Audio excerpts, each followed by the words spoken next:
Say welcome to Bob Heil, K9EID. Bob is also the founder and the CEO of Heil Sound, along with his wife, who's president of Heil Sound. And business over 50 years, I believe, if I'm correct. But Bob is, for those of you, most of us know Bob, probably even spoken to him at Orlando Hamfest and other places. But for those of you who don't, Bob's a leader in sound reinforcement, working with bands and groups all over the world. Was able to get Grateful Dead and Who started with their sound systems, and a lot of what's being done on stage today is his design and originated with Bob. So not only is he an amateur radio, but he's quite successful in the sound business. What you might not know about Bob is that Bob also is a great organist and has played in Wurlitzer organs all over the world and still plays today. And hopefully we are going to try, once this pandemic is done and we can start gathering together again, we're going to try to get Bob down here to play at Tampa Theater. They've got a great organ down there, and we'd love to have you down there. This is Bob's organ in his studio, which he just told me the other day. He just finished a brand new studio. So yeah. Bob, we are so glad that you're with us. We're honored to have you as part of Tampa Amateur Radio TARCTalks tonight. So I'm going to not say anything else, and it's all yours. Everybody's mic is muted. If you want to answer questions, you'll need to just let Dan know. Okay. Well, I thank you. Thanks for the invite. I love coming to club meetings, and used to do it traveling around on airplanes, but that's not possible. And come to find out, I think this is a better platform. We can have people that normally wouldn't want to come to the club meeting or whatever, and they don't have to get out of their home. So I love all of this stuff, and I hate the pandemic, of course. But I think it's going to mean new things for all of us. We can do things we never thought about. But I'm sure glad to be here. And what I'm going to do, we'll do a question and answer at the end. But one of the things I want to do is take you through a little history of the company, but then we're going to get into some things, some of my favorite subjects like phasing and equalization and speech articulation. We just don't have enough of that information for us today. So that's what we're going to do, and I'll start it off with this particular slide. This is a great subject that I really have preached for, and I do mean preach, for a number of years, and that's the audio reinforcement for our stations. The objectives is to break through a pile up, control the frequency during a contest, or just talking with your buddies. But you need to know how to adjust your transmitter for maximum gain, maximum power. And the whole bottom line is to have great speech articulation when you want it. Oh yeah, you can look good. I do have to stand just 1 second and tell you about that microphone you're looking at, and one that I'm speaking in. For over 10 years, we were the audio providers for Charlie Daniels. He always had about 30 of our microphones on his stage, if you've seen him in concert in this last decade or more. And we built this special microphone just for him. He loved it because he's a great American. It's the only concerts that, and we did over thousands. I mean, it was crazy over the many decades we were out there. But Charlie's the only entertainer that in the middle of the show, he made everyone stand up, remove cover, and said to pledge allegiance to the flag. Then he sat down on a stool, just he and a guitar, and sung Amazing Grace. He's just one incredible musician and a wonderful American. And we did this microphone in the last 3 or 4 years. Why he did that, and it was really good to be with Charlie. But anyway, I digress a little bit. Have to give you a little subject of what Charlie's doing. So sad that he left us. Well, one of the things we have to talk about is pattern. Yeah, we talk about patterns for uh, your uh, your antennas and all that, and whether you have a Yagi or a loop or whatever. But a lot of people don't realize microphones have patterns, but you very seldom hear about it. The manufacturers don't talk about it because, of great surprise to most, the manufacturers of the transmitters today don't build their microphones. They buy them from an OEM source, paint them the same color, put their name on it, and they fooled all of us for years. They're not matching. Their audio is, some of us, pretty bad. And so I entered this market many years ago to see if I couldn't help. And that's what we're going to get into big time. First of all, we're going to talk about that pattern. Microphones do have a pattern. Many of them that you buy that are matching, they're just omnidirectional. But we want to take great pride in bringing what we need to microphones. I don't think many of you have ever heard the word power focus. And that's what we're talking about, is power focus. And when you look at the pattern of your microphone, why, it should look something like that. We don't want anything from behind. And this is what we've really strived to do. The other thing is about the response. Totally flat does not play to the needs of the human ear. We're going to talk about that in the Fletcher-Munson curve. But flat doesn't get it. And the reason it doesn't is because of what Dr. Fletcher and Dr. Munson discovered back in the 20s. This was an amazing thing that happened with the phone company. They ran 2 wires from the East Coast to the West Coast. Every 50 miles was a relay station to keep the frequency up and to keep the level up. But when they got out to the other side of the United States, you know, from east to west, this is kind of what they heard. And of course, they had everything right, but this is the kind of audio they got. It was very hard to understand. It was not articulate. It wasn't anything that the telephone company wanted, because they were wanting to bring good speech articulation. And so what was the problem? So they put Dr. Fletcher and Dr. Munson on the case. And what they discovered is the fact that our ears are not flat. They look like a ride at Disneyland. And what's so important about this is that you'll notice the higher in level up at the top, that's over 100, 110 dB, they get kind of flat. And so when you scream and yell at the kids for listening to music loud, wait a minute. They can hear all the cymbals. They can hear all the mid-range vocals. They can hear the bass because it's pretty flat. When you listen to it down in lower levels, that's not the case. What happened? What are we doing here? Why are we seeing this? Well, Dr. Fletcher and Dr. Munson discovered, and we tagged along with them when I brought some microphones here.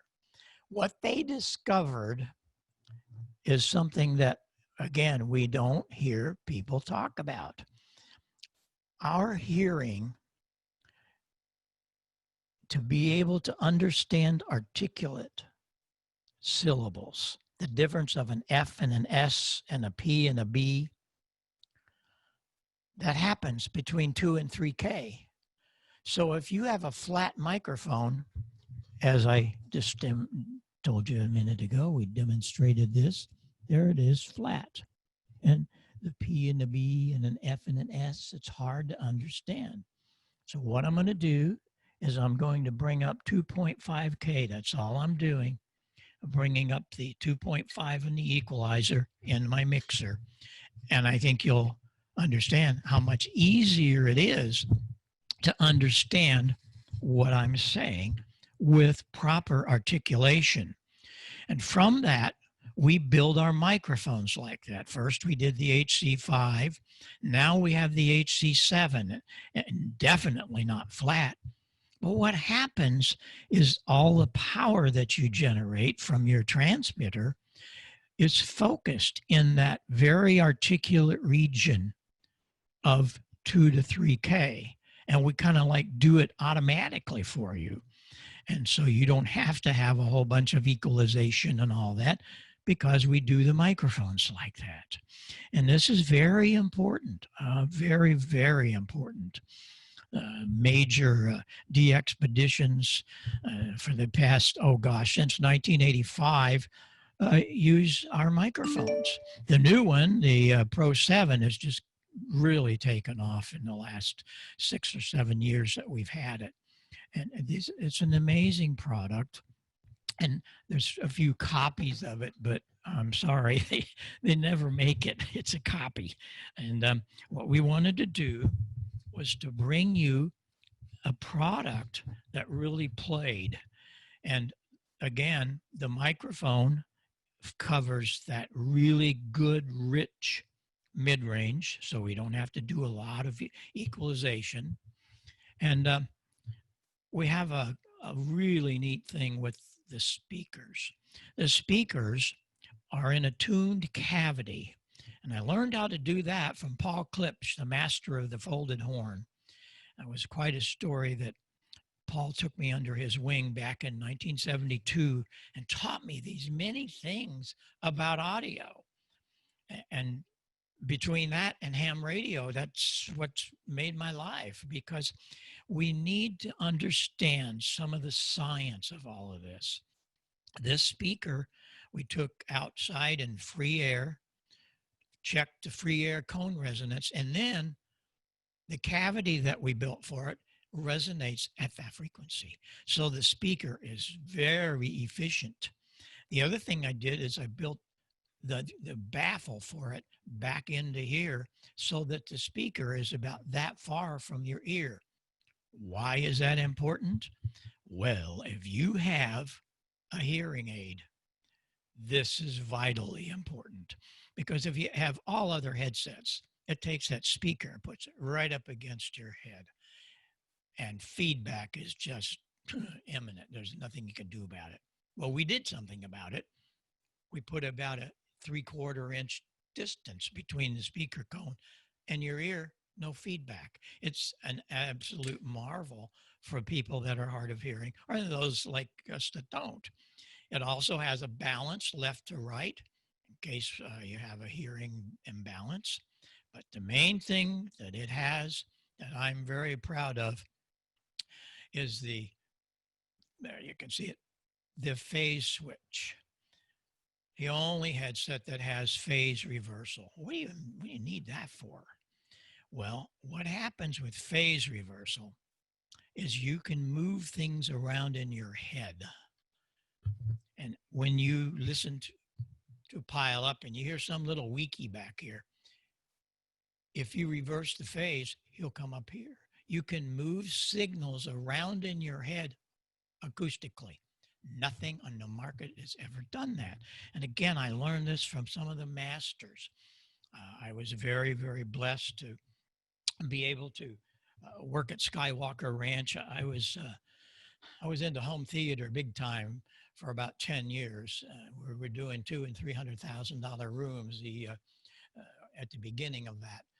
And I learned so much from all of the masters at Skywalker Ranch. And these are things we applied to the products that we bring to you. And these are products that we all need, but nobody wants to talk about it. Oh, it's going to be matching. I don't care about the same matching paint. What I care about is how good is it? And that's what we try to do. And we've been doing it for a long time. And the main thing is that we got involved in this back in 1985. The Navassa Island de-expedition came to me, at that time in 1985, there wasn't anything of any consequence. The headsets were just kind of thrown together and duct taped with old mics, and they weren't very good. They just weren't very good. And they invited me to invent a headset for DXpeditions and amateur radio. The BM10 was born. And the BM10 is just, it's the first headset that we did, and it's wonderful. It's very lightweight. That was one of the things.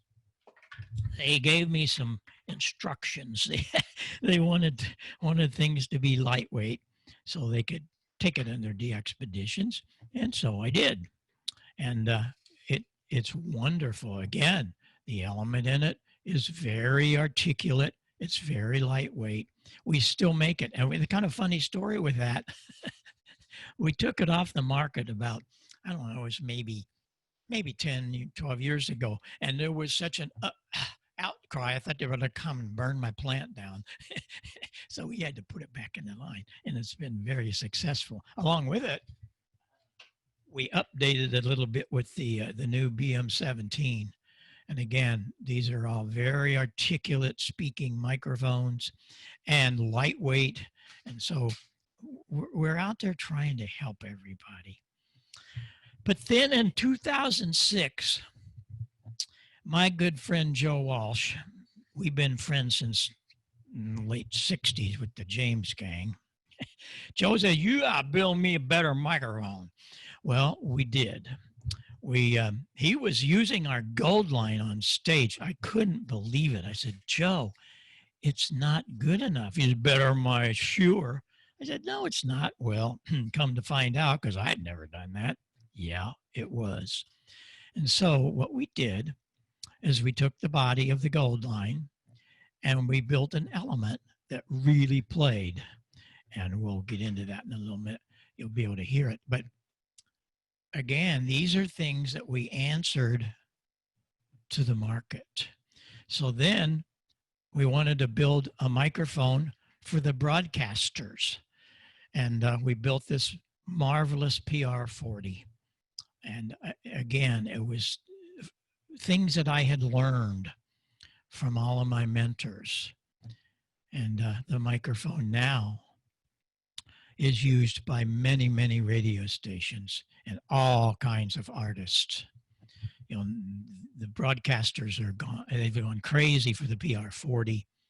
Sirius Radio just tossed out all their RE20s and bought 250 of the PR40s last year because they are so articulate, and yet they have the full range.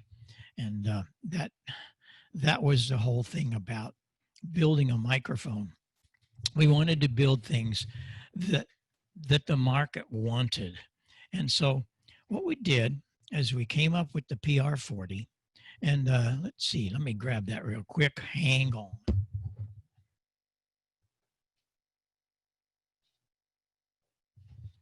I forgot to bring it over here. The PR40, there hasn't been anything like it ever. It's a dynamic. I absolutely detest condensers.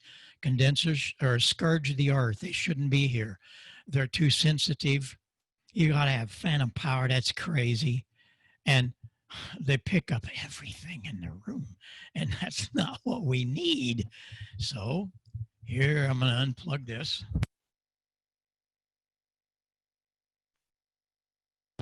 And here comes the PR40. I changed my level a little bit because it's a little hotter. But as you can hear, it's very rich. No equalization, none. But listen to the articulation in that mid-range. This is what the broadcasters like about it, because you don't have to equalize this. Yeah, you can if you think you just need a little more, but you don't have to do a lot. But here's where we really played.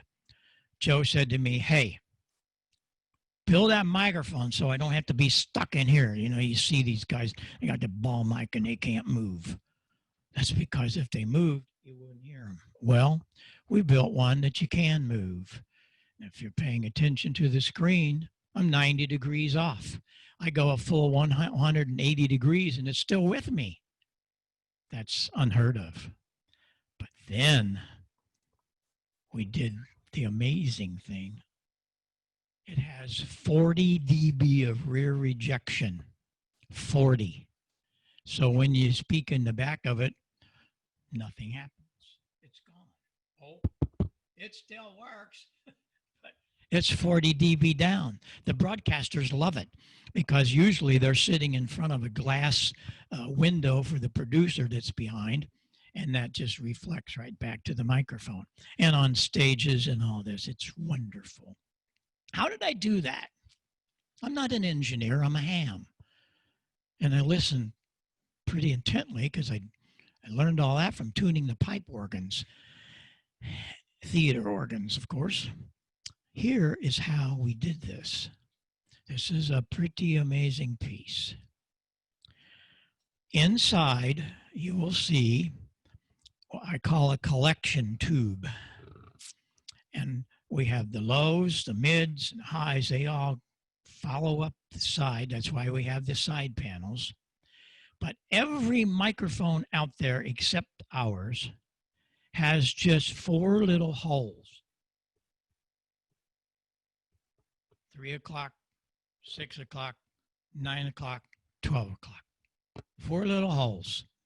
That's where they want all of the rear rejection because it's going to be out of phase. Well, that's not enough. Joe said to me, hey, remember that big antenna you had? Wow, why don't you make a microphone like that? I had up a 128 element antenna on 2 meters and he'd come through on some of the tours. Yeah, you turn it around. You didn't hear me. I'm sorry. I was gone. It was all about phasing. And then I really got into phasing. Paul Klipsch taught me so much about that also, but mostly was what I learned with antennas. And I don't read anything about it. Why do you not hear much about phasing? It affects everything we do, everything. And so I have this great demonstration. And we're going to come back here and we're going to turn these guys on. I have 2 microphones. Let me switch this.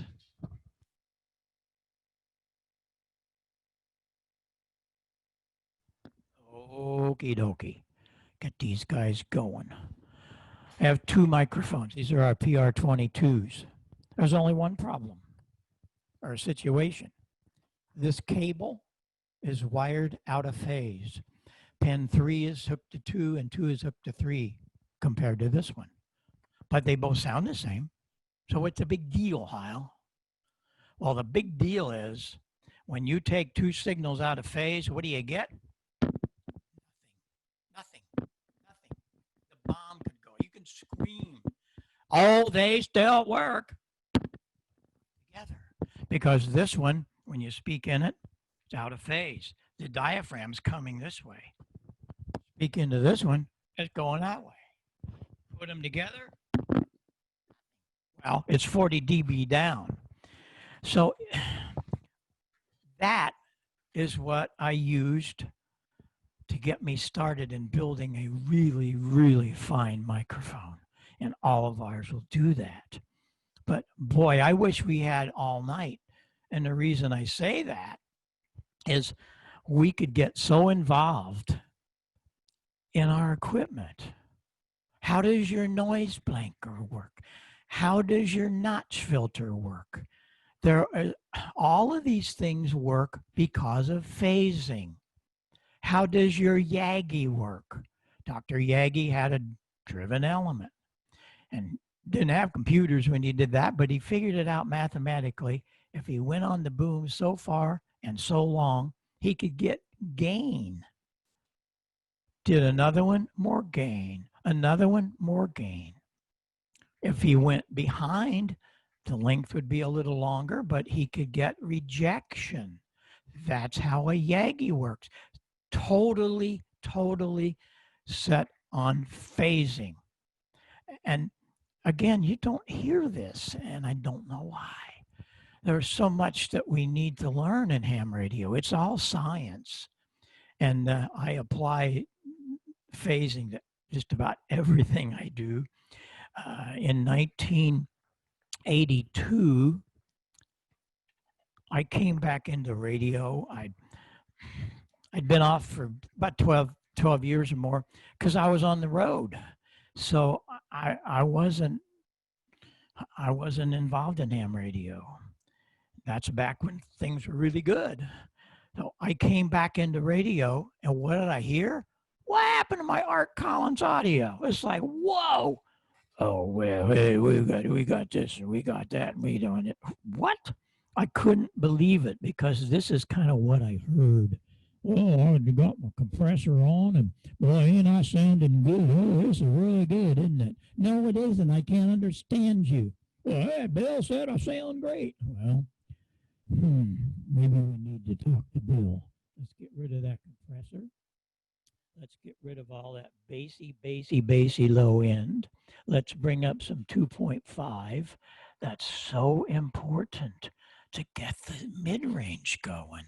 And I think you can definitely hear how much better you understand me with the proper microphone and the proper equalization. So I said, wait a minute. So in 1982, I came up with this little guy. Some of you still might have one. I wrote an article for QST, never knowing what was going to happen. It ended up being the cover story, got the cover award because it had never been done before. It's the first time equalization was ever thought about, talked about, and done of any structure in amateur radio. So things started moving then. The manufacturers would come to me, and Dr. Inouye in 1999 came to me and said, I want to talk to you about your equalizer. Of course, he owns Icom, and he had one of my equalizers and my gold line. And so we started working, and he said, I have a new line coming, and I want to do that. So Pro 1, Pro 2, Pro 3, all the way through to the 7300, the 7610, all the Icoms have my equalizer in them. A year later, Dr. Hasegawa came to me from Yaesu and said, we want to do it better. So we did. We did a lot of things there, and I was very proud. The 9000 has one thing that I always wanted, and I got it. You can just see it on the bottom there. I should have taken that picture a little wider. An XLR. It has balance line XLR broadcast input. I'm going, yeah. Took me that long to get it going. And he wanted to do better, so we did a parametric EQ. And it was remarkable. So all of the Yaesus from the 9000 all the way out to the 1200 and the new 101, they all have the parametric. The problem is education. The companies, I don't know why, but they don't really know how their stuff works. So we have pages and pages. There's probably 50, 60 pages on our website. If you haven't done this, go to that website, heilsound.com. And under the support, you'll see all things Icom, all things Yaesu, all things Elecraft, all things so and so and so. And there's even pictures of how to set the equalizer. So these are things that we try to help you with, and the manufacturers really do need help with some of this stuff. So we carried it all on. One of the most popular microphones today is this, the PR781. This is a remarkable microphone. I rolled off that last octave. The PR40 starts at 28 cycles. I never dreamed that we were going to be selling this into the communications market. So I rolled off that low end and kept that rich mid-range, and wow, the PR781, it's wonderful. It works so good. But don't forget your windscreens. It's very important. We build very strong internal windscreens, but some guys have more air when they speak. They produce more air from their voices. And so you want to take a look at that and use the windscreens, because the windscreens will really help. But hey, here's what it's all about. This bugs me so much because I hear guys on the air and they're about 2 feet from their microphone. Well, that's okay. We don't do that. So they get down here. Well, wait a minute. What happened to my audio? First of all, it became very hollow sounding. But Bill said I sound just fine. Yeah, you do, but it sounds like you're in a gymnasium. You never, now look up, listen up, you never want to be more than 2 inches, because listen what happened. I lost my transient response when it was out there. I lost my dynamic range, and I had to adjust the gain. And when you can get the gain a little lower, things get cleaner, more articulate. And so you have to understand how to use a microphone. And it's really sad, really, really, really sad. I see, as I hear on the air, so many guys, and I don't know, we just, but then we have to understand how to set our transmitters. It depends on your voice, I do have to say that, and much on the microphone. And we take care of that with all of our microphones. They're all superior to all because we've paid attention to articulation, the phasing, and all of that. And it depends. Are you talking about DX? You talking about rag chewing? We make things for each. But the optimum settings are obtained while you listen to your signal on a separate receiver. You can use the monitor, but it really isn't all that it should be. So you really listen in another receiver. That works great.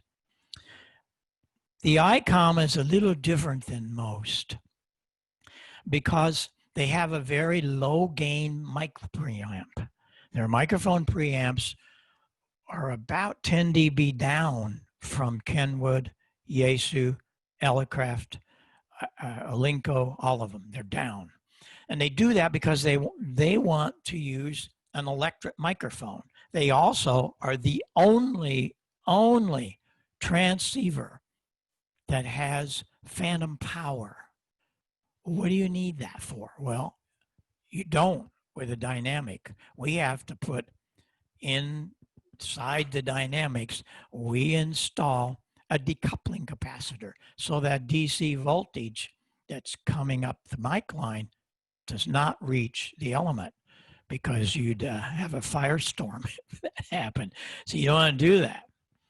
But we make a wonderful microphone for the Icom, the ICM, and it works really good. But you want to set their equalization.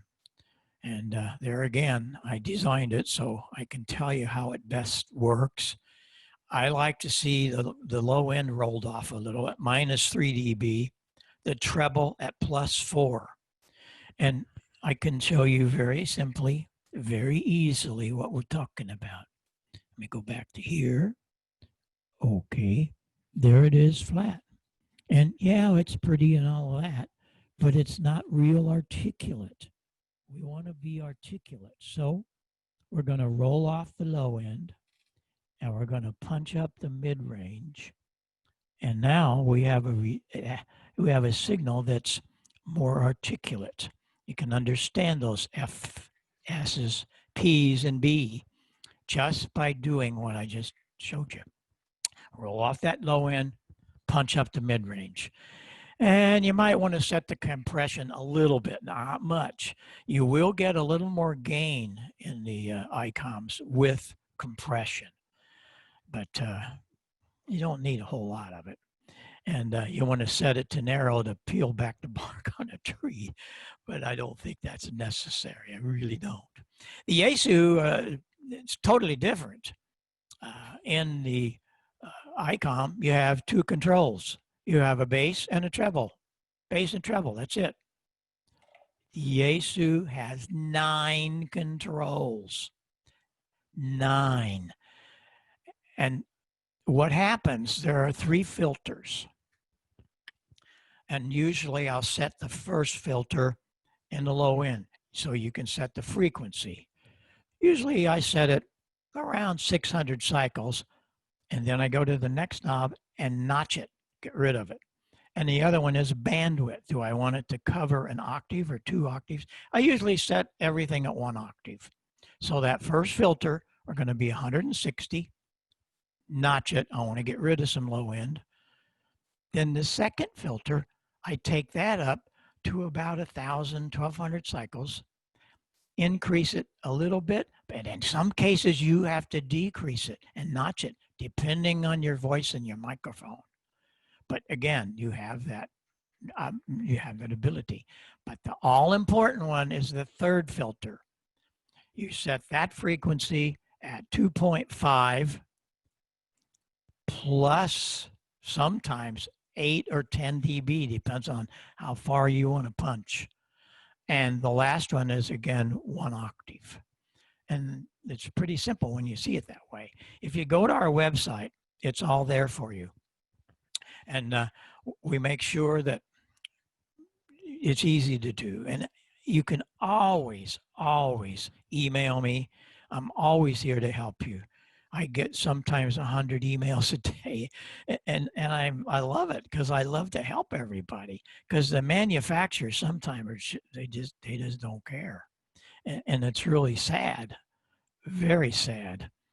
And one thing you want to look at when you're looking at all these things and how you're setting it up is the booms. We brought the booms to this market. Before I brought booms a couple of decades ago, it was all desk stands. Well, we make a very classy desk stand. We make several of them. But the booms, we have a real short one. That's what I use here. I also have the big boom on a there we go, with the gold line in it. And that's wonderful. We have a patent on that boom because the top lifts off and you can hide the cable inside it. But I love that because I work soldering and doing things, and I can bring that down and it's all hands-free. And so pay attention to what we can do with some of that. The push-to-talk thing is really cool. We're the only company that builds a foot switch and has 2 switches in it. One switch works before the other one. And so you can plug the red into the amplifier and the black into the transceiver so that you have that amplifier going before you put power on it. If you did it the other way, it could be a little disastrous, but the foot switches work great. We have several others, but the really cool one is what I call the Magnum hand switch. It's like a 38. It's pistol, and it's very, very, very comfortable. And those are things that we build them because I found out from my own using all this stuff of what we needed. Well, one of the things that we really needed, and nobody's doing it, is we needed to talk about our receivers. The receivers are, I work for these companies and I'm constantly, why don't you do them better? Oh, they're good. Every transceiver, I don't care if it's $15,000 or 400, has 1, maybe 2 watts at 10% distortion. This is just obscene. They never publish it because they don't want you to know. And it's really sad that we don't hear more about that.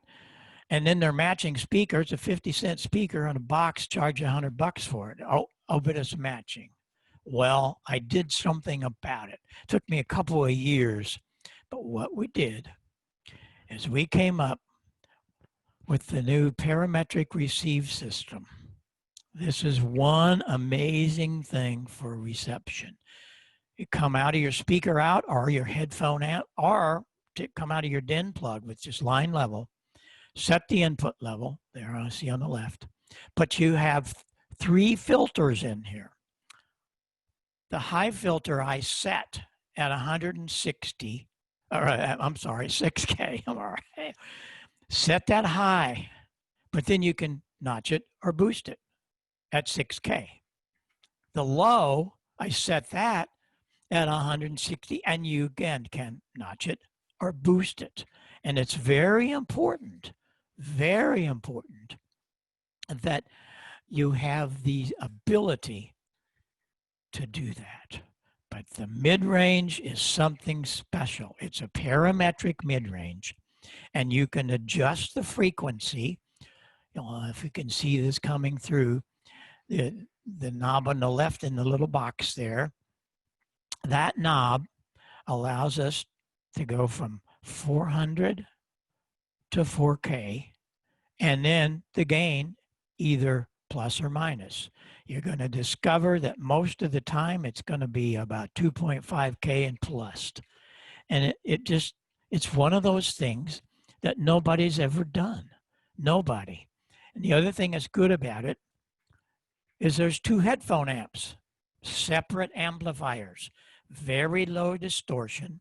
So you can have a logger, you can have an operator, or if you have an imbalance of hearing, you can plug the left speaker into the left side and the right speaker in the other side. And you can balance the amplifiers up so that you have more output on one than the other. It's never been done in ham radio. There's nothing like it. So it's worth it just for that. And of course, the equalizer works too for that. It has a record out. The record out is really nice because you don't have a bunch of Y cables and all that. You just plug your computer into that, or your mini disc player, or your Zoom player, whatever, and you can record very easily. It works great. But the magic is being able to understand what in the world we can hear, because it's not good in many cases. Let me see here if there's anything cooking today. On 20 meters, I should have. Yeah, here we go.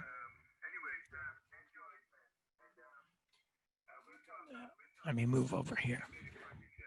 We'll plug this all up. Okay.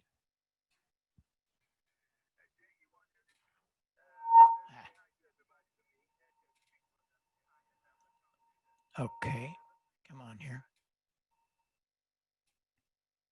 Now, get somebody to talk to me. That's always a problem. Here we go. 20 meters is pretty dead right here, right now. But maybe we can get something to happen, because I want you to hear real time. Okay. Here's that guy back. Over to you. Run. Let me take a standby because the station's calling for master. I'll talk to you later, Claude. Right? There it is, flat. All right, Frankie, take care, man. I know what's going on. You take care, man. And there we are, bringing up that mid-range. That's all I'm doing. Take it back to flat the way you hear it. Okay, 7-3. Radio Mexico, Kilo 2. Are you trying to get me, or are you trying to get master in Japan? And you can understand, I think, from that about how well that works to bring that mid-range to you. That's so important. The speaker's amazing. It's 25 watts at 0.1%. That's hi-fi levels. It's in a tuned cavity. Learned that from Paul Klipsch. 5-inch speaker, and it has the titanium tweeter. Wonderful product. I'm very proud of it. It took a long time to do. But we do all kinds of things. I can't stand the connectors we're using. The connectors were made in 1960s for the CB industry. They're terrible. Well, I did something about it. I had to go to Foster because that thing was patented, and I had to get a release from Foster, the people that make that. and we have our own connector, and that connector is incredible. If you don't have one, you need to look at them. They're available separately. But then what do you do about wire? Oh my gosh. Wire is absolutely it's just a scourge, because what happens is the audio line and the push to talk line are all inside one shield. Well, that can't happen. I have solved more RFI problems by just switching wire for some of the guys that come to me. You'll see there we have two 18 gauge, not 26 like most. 18 gauge, and I do two of them because the broadcast industry loves this cable. And the shield is 100% silver, and it's, when you get through, it's not a little spindle like you see with some of these things. It's really designed well. But look at that red and blue. That carries your DC on the outside of the shield. Because when you put that DC inside the shield with the AC, you're gonna create some problems. So we made sure you don't have problems with a simple thing like wire. It's really sad. But there again, it's just, there's so many things. It's just so many things. And I hear every night on the air playing with stuff and just having such a good time. But the biggest problem is that none of the manufacturers are really listening to us. And that's kind of sad. But we listen intently. Many of these products that we do are because people come to me and say, hey, why don't you do this? And I think I showed you about the DXpedition guys. They came to me, and they continually come to me because we're the #1 headset for the DXpedition guys. And then whatever happens, we can change it, because this is really my lab. there's so much here. This is just one side of it.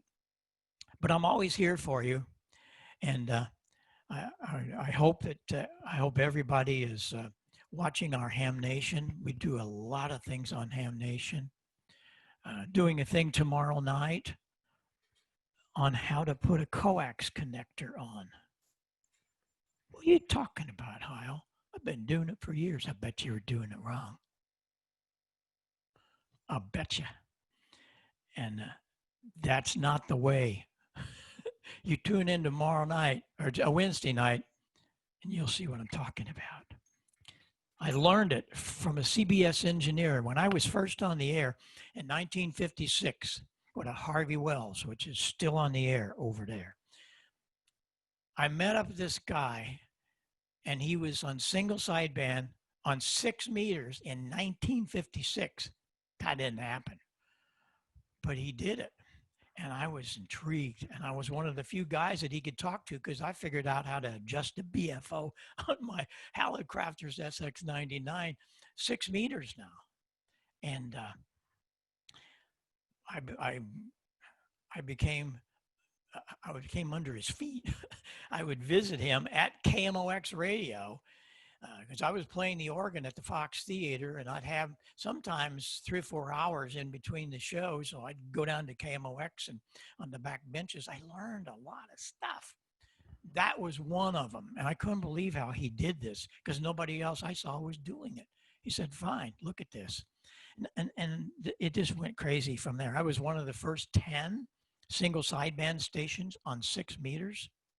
I had 128 elements on 2 meters in 1959 with a kilowatt of sideband. So I was really serious. I was a VHF nut. I was a technician for 17 years because, hey, the bands were open 24/7. It's hard for a lot of guys to realize if they weren't around in those days. But some of us old cats, yeah, a band was open all the time. But I just love to build. I love to share. And that's what it's all about. That's why I'm here. And I answer all these things, as I say, from everybody. And this, I'll close really fast before we get to Q&A. One of the things that I'm very blessed about is a few years ago, I was awarded an honorary a doctorate from Mizzou University, Missouri U. You know, I hardly made it through high school. And here I ended up, but it was 50 years later. And it was all because of ham radio. When I did my speech, because I spoke to the kids, that was kind of funny. They had this big podium all set up and all. I don't want that. And I brought my own microphone, of course, and sat on the edge of the stage and talked to the kids and told them how important it is on some of these things that they haven't heard about. One of them was ham radio and other things that they can learn so much, but they have to pay attention. And so that was a remarkable time for little Bobby Heil, let me tell you. And then the other thing that just, I couldn't believe this was way over the top. We're the only manufacturer in the Rock and Roll Hall of Fame. I didn't get into that much here, but if you know my background, we were very, very much into that whole scene as far as audio goes. Some night I can come back and we can get into all of that because it's very, very, very rich in history, starting with Joe and the James Gang. From there, it went to the Grateful Dead, Peter Frampton. I invented the talk box for Joe, and I gave one to Frampton for a Christmas present in '74. So you can figure out that pretty much made his career. He'll tell you that many of the things that he does interviews, but so wonderful. And I tell all these people, I get a lot of engineers. We'd go in and do these big shows, 15, 20,000 people. And the engineer for the building would come in with 2 and 3 semi truckloads of stuff. And where'd you go to school? What degree? I didn't go. You didn't? Where'd you learn it? Ham radio. No. I'm talking about, where'd you learn all this stuff? I mean, what college? I didn't go. I told you, ham radio. What that's got to do with it? It has everything to do with it, and it still does. I love this hobby. I love each of us that follow the hobby because there's a lot of things we can do together. And basically, that's what we do, is try to help each other make things good for everybody.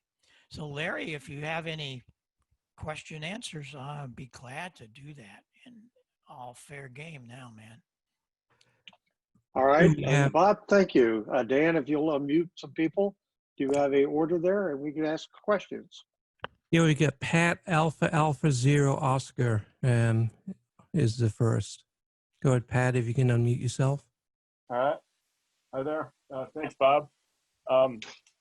When you talked about how certain letters have certain frequencies, I have my call signs Alpha Alpha Zero Oscar, and quite often in pileups, people get Delta Alpha Zero Oscar. I'm wondering if that's something to do with that, or I always assumed it was the way I was speaking, but after watching this, I'm thinking it might be my equipment.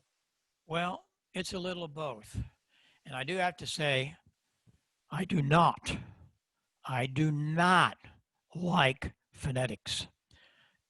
It sometimes is much harder to understand when a guy's rattling off all this KK, kilo, forget it. It's KK0AO. But you have to be very articulate. You have to have a microphone, and you have to have the transmitter set with really good articulation. And you can hear A000 much easier than Alpha Alpha Zero. No. And what really gets me, this kilo junk. By the time you said that, I could have had it copied down and onto another contact. You don't need that.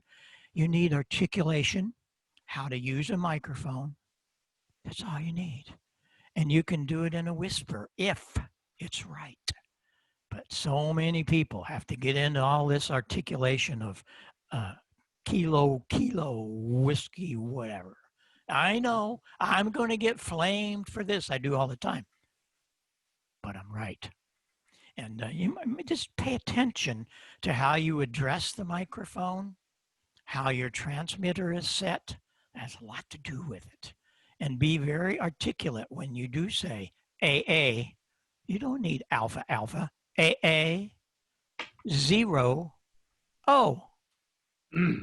Possibly figure it with something else. So that's my personal take on it. And I know I'll get all kinds of flaming letters, but I just proved to you how cool it can be not to say all that stuff. All right. Thanks a lot. Thank you. All right, next with a question is Joe Botto. Go ahead, Joe. Hello, this is Joe Botto, Kilo Mike Forrest here, Quebec Sierra, KN4SQS. Mr. Heil, first I want to say thank you for your contribution to rock and roll as a musician. I really enjoy everything that you help do for rock and roll and music in general. So I want to say thank you for that. Thank you. You're welcome. Then I wanted to ask you a question. You had spoken about how Yaesu has a integrated 9-band parametric EQ versus Icom, which only has the 2-band EQ. For the people that are using Icom-based radios, would you suggest any type of equalization before the signal hits the front of the radio? No, no, no. Yaesu does not have a 9-band equalizer. It has a 3-band. And they're all variable. That's why it's parametric. You can change the parameters of those filters. Icom has filters. 160 hertz, 3 hertz, 3K hertz. So here's the deal. You can increase or decrease those frequencies. And that's all you need. I said 3, that's wrong, it's 2.5. You don't need any more. We're only 3K wide. How in the world can you use 6, 8, 10 band? Please, somebody explain that to me. You don't need it. We're not hi-fi. We're not an audiophile in a studio. We're amateur radio. We're only sometimes 2.4K wide. That's our signal. How are you going to chop that up? You don't need it. You need to basically, and the filters are 2 octaves, so they cover 2 octaves, both of them. And you can roll off the low end and increase the high end. That's all you need to do. But Dr. Hasegawa wanted to do it better. So we did a parametric with 3 filters. But you are the engineer. And I told him when I said, I can do a parametric, but you're going to have trouble. What be the trouble? Education. Why? Because it's going to be very difficult to explain to people how to adjust those 3 filters. Icom's easy. Bass treble. You can't change that. You don't need to change that. Very simple. Plus, minus. That's all you need. But with a parametric, you got 3 filters. First of all, you can figure out where you want them.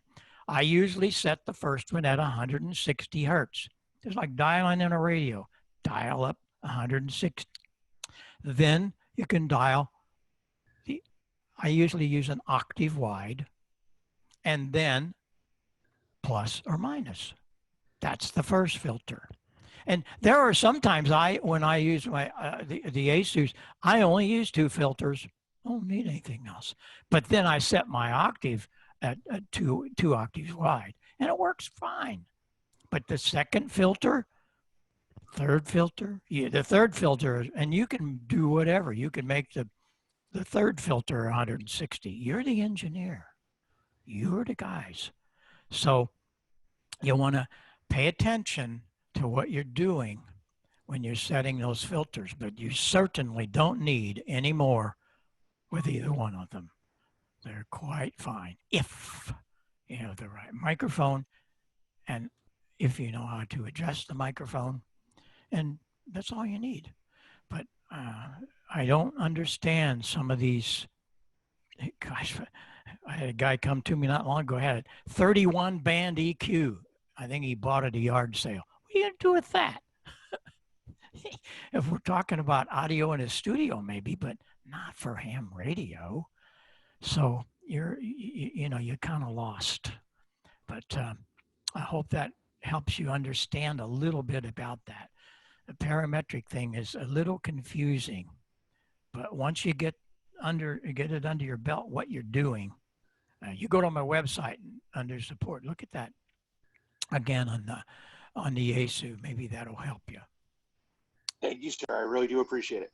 Okay, well, thanks. Are you music? Are you still playing? Yes, sir. I am a bass guitar player. That's what I see. Look at that.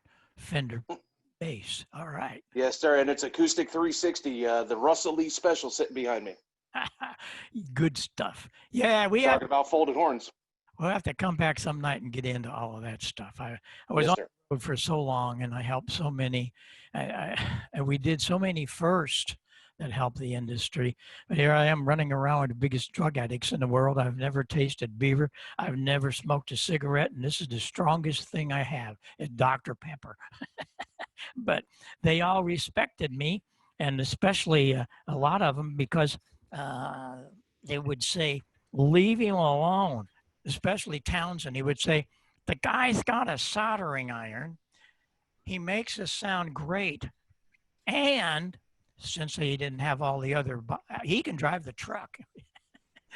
We had great fun with all those guys, and of course, helped their careers and helped the sound, and still going on today. Everybody from Carrie Underwood to Keith Urban and all that. But love to come back sometime and talk about all that. But good luck.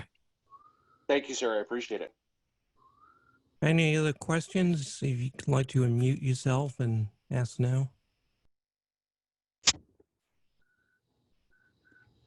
Hi, my name is Dave, K9EID. Hi, Dave. Gosh, there's a lot of information there tonight and so much I didn't know, even though I've had a license for over 50 years. But I have one question for you. On the Yaesu 980,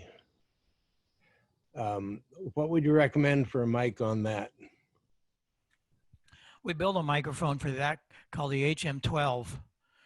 It's not expensive, but it's great. Where have I got that little guy here?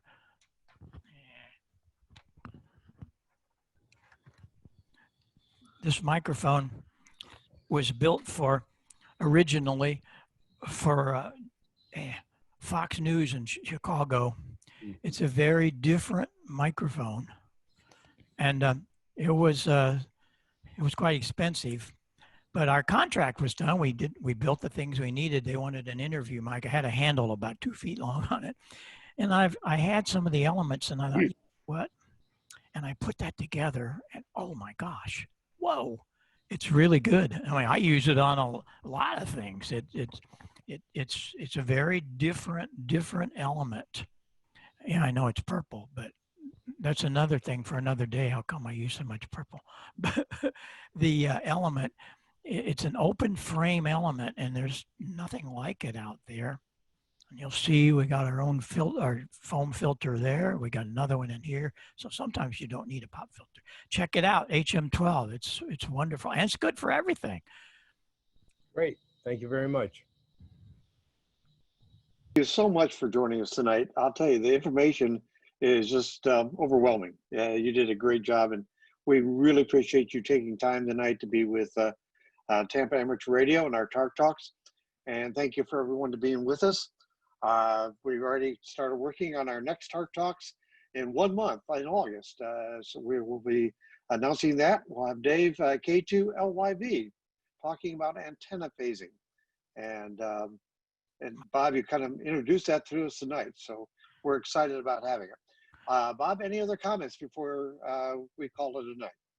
Nope. I wish I'd be on next week. I have some great videos of a phased array that I built when I was down in the Ozarks. So we had 5.5 acres there, but it was great. It cost me all of about maybe $30 to build, because you hear phased array. Oh my God, nuh-uh.